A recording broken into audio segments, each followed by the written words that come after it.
On parle de plus en plus de géothermie, notamment en Alsace, mais savez-vous concrètement comment ça marche?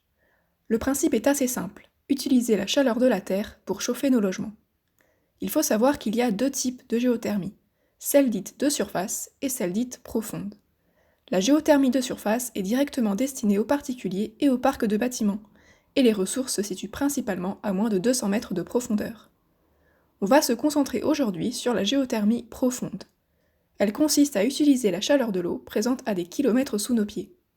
Nous avons rencontré Christine Heimlich, docteure en sciences de la Terre, pour qu'elle nous en parle un peu plus en profondeur. La géothermie, donc géo c'est la terre, thermie bon, c'est la chaleur, donc c'est le principe général, c'est d'extraire de la chaleur du sous-sol.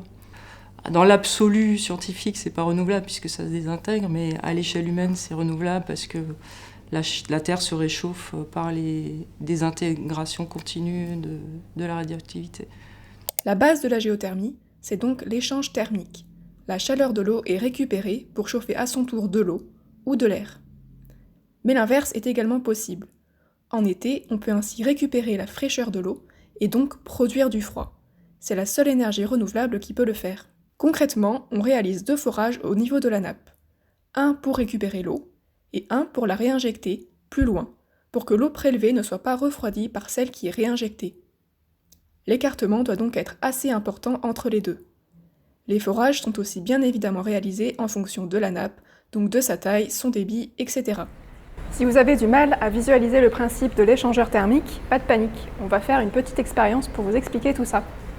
On a ici un plat et un bécher, en verre, matériau conducteur, ce qui est un point important pour notre expérience, qui représente l'échangeur thermique.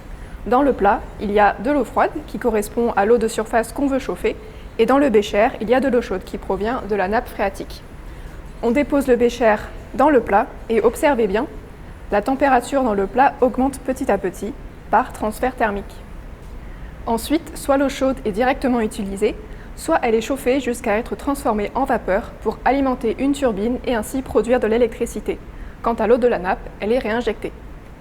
Le fait qu'en profondeur la température soit si élevée a été découvert par des travaux de recherche de pétrole.